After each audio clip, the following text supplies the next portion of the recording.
Boldness in Hollywood is associated with being evil. That's why there are a lot of characters that are evil that don't have hair. These evil characters, though, are not bold because that signifies evil, but are bold because that signifies strength.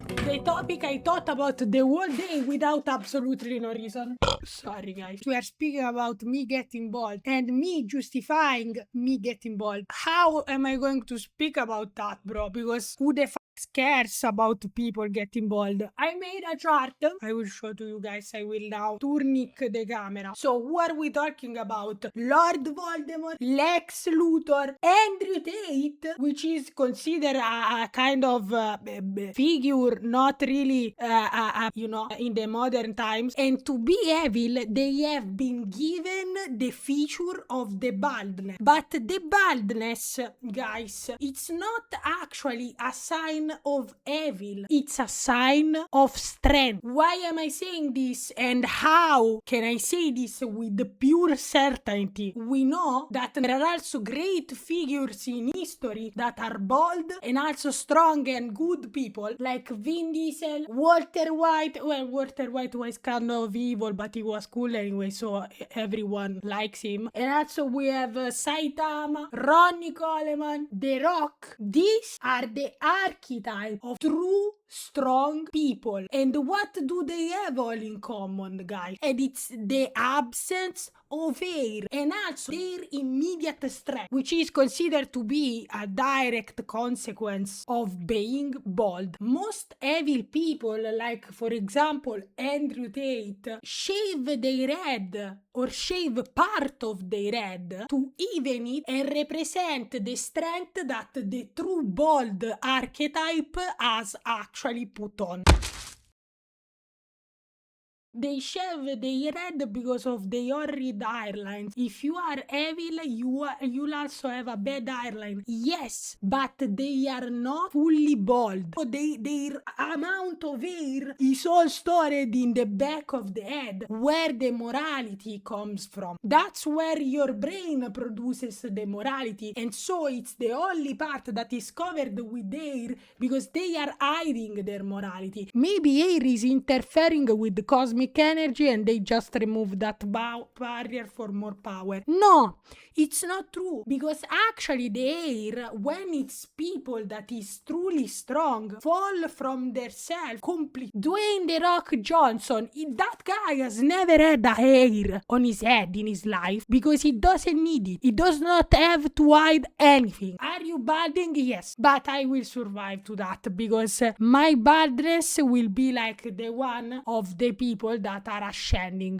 Add some ketchup to the sushi. No, basement pirate, I can't do that. I'm not English. Also, Jerry Scott is half bald since forever, but it's only half bald. That side must to stay hidden from the public. And we have proof because a lot of characters that are extremely good people and also strong as fuck, not present in any files, by the way, for the most of these people that I know personally, okay, are considered to be good people which you would leave to babysit your child. Walter White, maybe I would not leave my child with Walter White, but he is cool, so he's still in the list anyway, because he demonstrates a lot of strength. It can happen that some of these people are actually evil, and so not only they lose hair, but they are also evil. But there is a specific category of people which is called the sub-3 fake bald. These people is notoriously known for hiding, so removing the only part of hair that stays in their head, because that's the only part of hair that stays, with the aim of hiding their evilness, because this part of the head is where your morality comes out, and so that's why they try to cover it, because your morality is corrupted and they concentrate completely in that part of the head. That's why most of the people in some specific institutions have this haircut of having hair on the sides and don't have hair here. Also, these people that are evil but are not strong, and so they still have those hair on their part of their head. They shave it so that they can represent strength that they don't have. Those going to Turkey reverse fake baldness, I have to think about it. This is an incomplete theory, and we have to discuss it because it's a very specific topic. We don't want to leave anything out. That's serious matter. Just know that me as a woman, I am not supposed to lose hair, even if it happens. It happens to a lot of girls. It can happen. It's normal, okay? Really, in fact, she 18, by the way. Yes, and he was completely bald. Makes you think of something.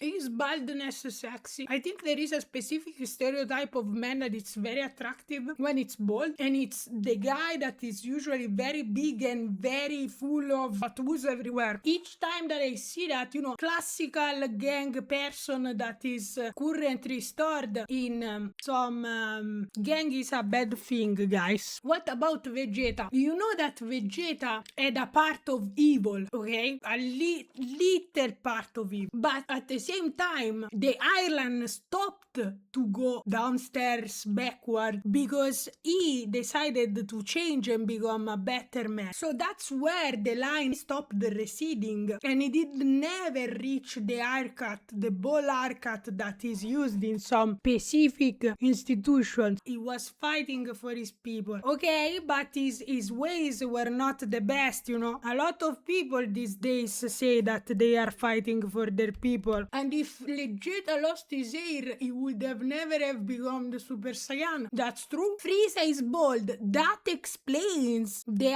actions that he did. N14514. You think that the example of Kratos is totally unrelated to this topic, but it is not. Because if you think about it, Kratos developed a beard because he didn't have to cover a spot of his morality portrayed on his head. He did have, though, to cover a strong bone presence in the front. Maxilla. Yes. Greeks are not necessarily bald. It's actually not something that is ever related to ethnicity or whatever position on earth you are born in. Kratos, like me, grew a beard for humility so that we wouldn't accidentally mug everyone around us. Might be true.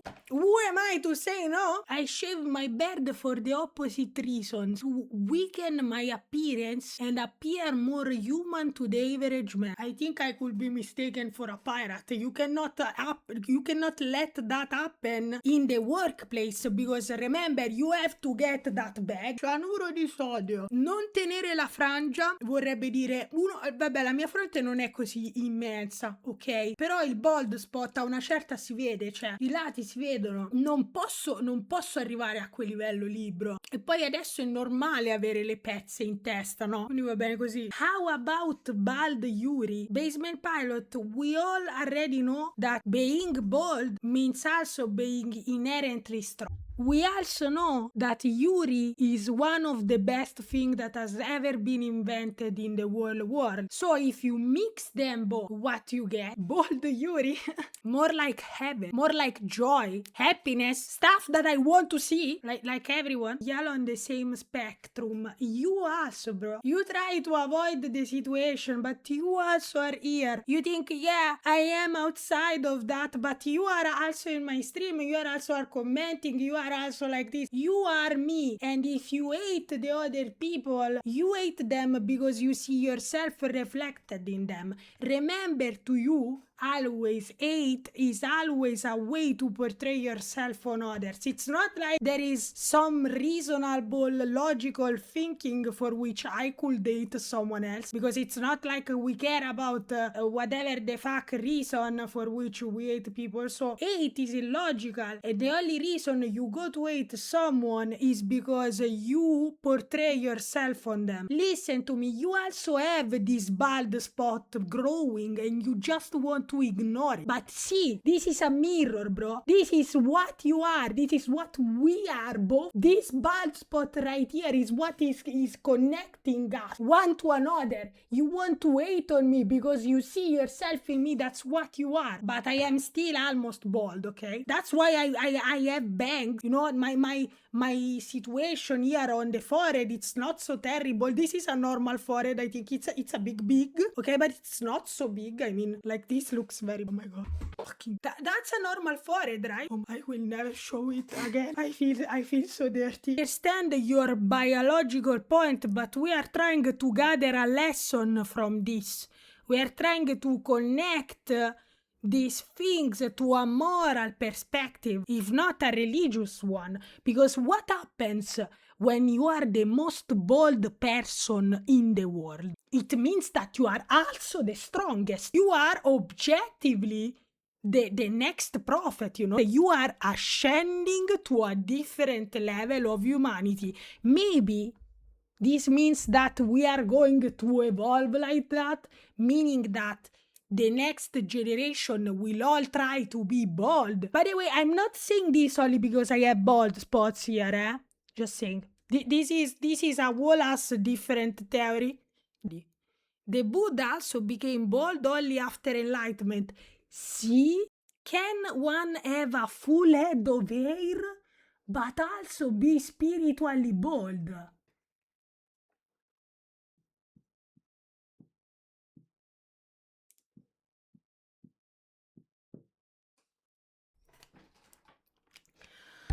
My conclusion here is that people can be spiritually bald when their body is not supposed to be evil, and this only happens when you are a woman or when you are a very high level of estrogen as, you know, another person. I think that when you are approaching baldness, but you are not actually sure if you are becoming a bad person or a strong, incredible person, you reach bald gnosticism. You reach a state of mind in which you still don't know what you are going to be related to your head situation. You still don't know if you are going to become the villain of the good people. And this is currently happening to me, early stage baldness, which means that I am the first bald gnostic in the chat. And also, this is me.